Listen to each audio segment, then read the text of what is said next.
Infertility کی وجہ سے میری شادی شدہ زندگی میں بہت زیادہ مسائل شروع ہو گئے تھے. آپ یہ کر لیں کہ میری شادی شدہ زندگی بالکل ختم ہونے والی تھی اور میرے 37 ایئر میں ہی میرے پیریڈ سٹاپ ہو گئے تھے. تو جس کی وجہ سے میری طبیعت میں چڑچڑاپن آنا شروع ہو گیا تھا. میں انزائٹی کی وجہ سے ڈپریشن میں چلی گئی تھی. میں نے بہت زیادہ اپنا علاج کروایا تھا. میں نے ادویات سے علاج کروایا, IUI میں نے اپنے کروائے تھے اور IVF بھی کروایا تھا میں نے, لیکن سارے میرے فیل ہوئے. مجھے جو بھی کوئی کسی ڈاکٹر کے پاس کہتا تھا میں اس ڈاکٹر کے پاس جاتی تھی.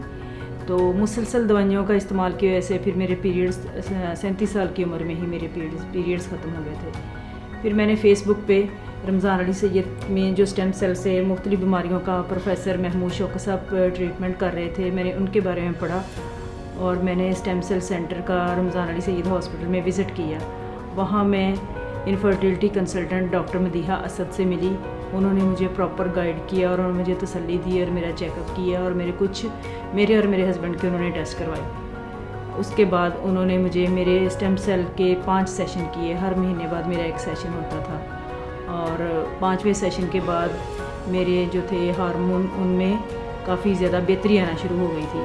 میرا ہر مہینے بعد چیک اپ ہوتا تھا ڈاکٹر مدیحہ اسد کے پاس, اور جو میرا آخری اسٹیم سیل ہوا اس کے 5 مہینے بعد مجھے پہلی دفعہ نارمل طریقے سے بغیر کسی دوائی کے میرے پیریڈز دوبارہ سے شروع ہو گئے. اور پھر میں ہر مہینے ڈاکٹر مدیحہ اسد کے پاس فالو اپ کے لیے جاتی رہی. انہوں نے مجھے کچھ دوائیاں دیں جن سے اللہ کے فضل سے میں پریگننٹ ہو گئی, اور الحمدللہ اب میرے پاس ایک بیبی بوائے ہے جو کہ 6 ماہ کا ہے. اور میں رمضان علی سید ہاسپٹل میں جو اسٹیم سیل سینٹر ہے ان کی بہت زیادہ شکر گزار ہوں کہ انہوں نے مجھے گائیڈ کیا اور میرا علاج کیا.